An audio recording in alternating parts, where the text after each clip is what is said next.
Phobos, the moon of Mars, with the pillar on it that was pointed to us by an Apollo astronaut. What is that pillar doing on the Mars moon Phobos? Who put it there and why? Now, Phobos is the great lifeboat for millions of Martians, according to some claims, and it's no coincidence that there is a similar biblical story. Science fiction fascinating, isn't it? Until now, the satellite of Mars, Phobos, the moon of Mars, is one of the most mysterious and inexplicable objects in our solar system. The European Space Agency, using a special radar, Marsis, satellite installed on Mars Express spacecraft, studied the interior of Phobos in 2015. Scientists told the world that the interior of Mars moon Phobos appears to be filled with stunning geometrically regular voids. Isn't that strange? Before further considering the assumption that Phobos could well be a kind of lifeboat for Martians, it's worth dealing with the problem of global space disasters, which we rarely think about in our daily lives, although there is a corresponding biblical plot, and not only that.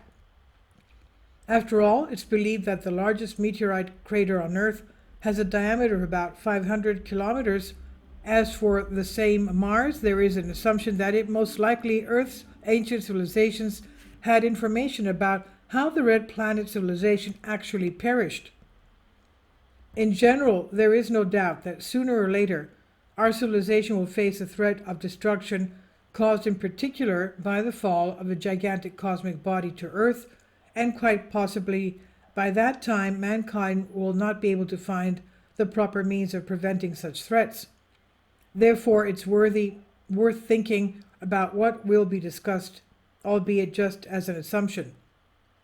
So one should not unequivocally reject the assumption that the allegedly lost civilization of Mars, the red planet, managed to survive during the mentioned catastrophe.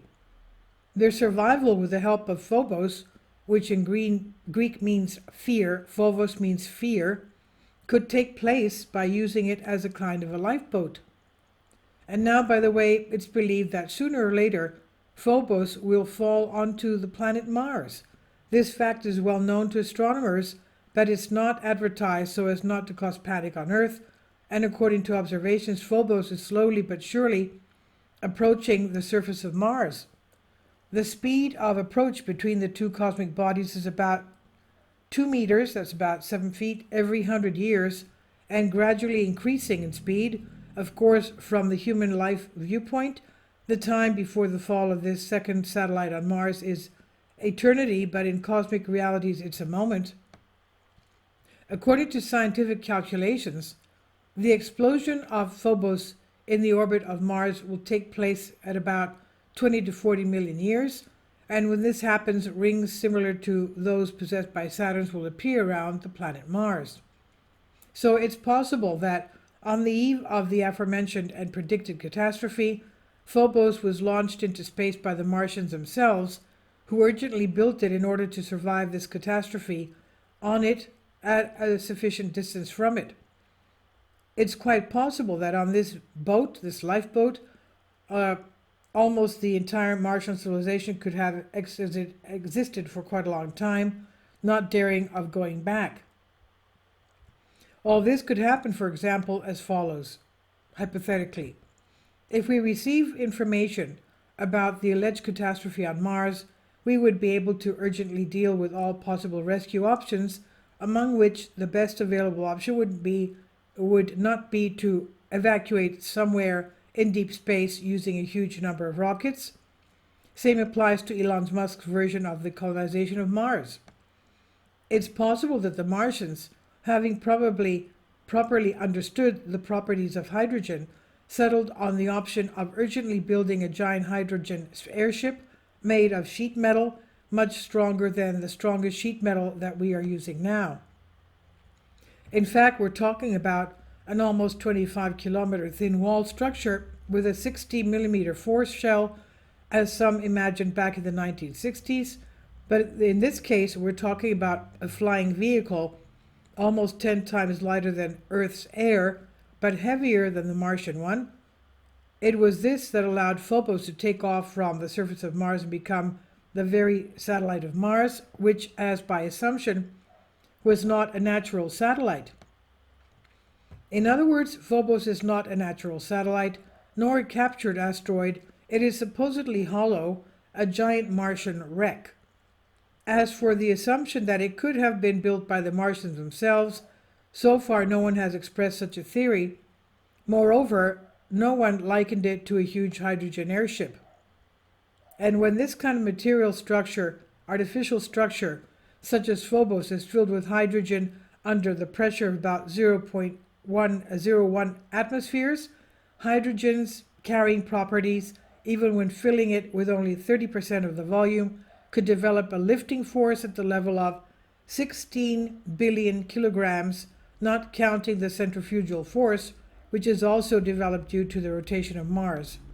This means that, in principle, tens of millions of Martian humanoids could be delivered with a proper comfort to a stationary orbit to an altitude of about 20,392 kilometers directly from its surface by an ultralight spacecraft of this kind. Accordingly, after the completion of the construction of Phobos on the eve of the predicted catastrophe, the entire population of Mars, or a significant part of it, could settle on it and, with all the same comfort, go into a stationary orbit. Over time, by replacing all hydrogen with the usual atmosphere for Martians, Phobos could have descended into its current orbit, respectively, and with the partial appearance of zero gravity. The Martians who went on it for temporary residence could never have dared to return back to Mars after getting used to living in orbit. It's possible that in the very near future, having made sure that Phobos was used at one time as a lifeboat, our exploration of outer space finally will begin to be carried out without, one might say, prehistoric rockets.